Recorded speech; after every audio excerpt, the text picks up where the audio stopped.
മര്യാദക്ക് സംസാരിക്കാൻ നിന്റെ അമ്മ പറഞ്ഞു കേട്ടിട്ട് ഇവിടെ അവസാനം പറയാൻ പറ്റില്ല കേട്ടോ വൈകേ. നിന്റെ അമ്മ പറയുന്നത് കേട്ടിട്ട് നാട്ടുകാർ നിന്റെ എന്താടി കോപ്പുണ്ടാക്കുന്നത്? നീ കൊണ്ട് കൊടുക്കണി, പരാതി കൊണ്ട് കൊടുക്കണി വൈകേ. വൃത്തി കേട്ടോ അഡ്വക്കേറ്റ് ബിജു എന്ത്? നീ ആ പിന്നെ പാലമുറ്റത്തെ ആ ചെറുക്കനെ പിടിച്ച് ഉണ്ടാക്കുന്ന അവൻ കണ്ടു വന്നിട്ട് അതിനായിട്ടാ നിങ്ങൾ വണങ്ങിയത്. ഓ അവള് ഫോട്ടോ എടുക്കും. അവളെ അമ്മയുടെ കൂലി, അവളെ അമ്മയുടെ കൂലി എടുക്കണി. നിന്റെ അമ്മയുടെ കാലിൽ ആവശ്യത്തെ നമ്പറ. ഓ ഫോട്ടോ എടുക്കുന്നു. ഓ മൈരേന്ന് ഞാൻ കണ്ടു ഉരുള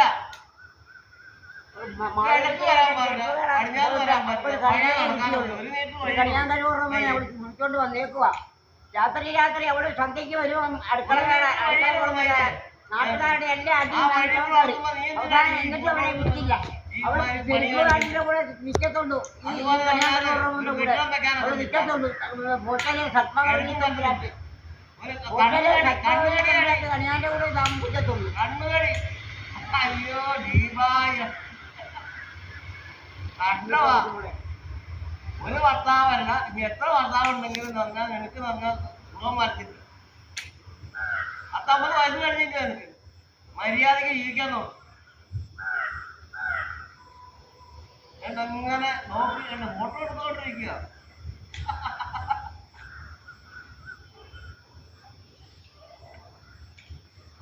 പട്ടികൾ ഒരു മനുഷ്യൻ ജീവിക്കുന്നത് കണ്ടുകൂടാ. അമ്മയ്ക്ക് പോകും. അമ്മ മോളോട് പറഞ്ഞു കൊടുക്കുക ഓരോ കാര്യങ്ങൾ.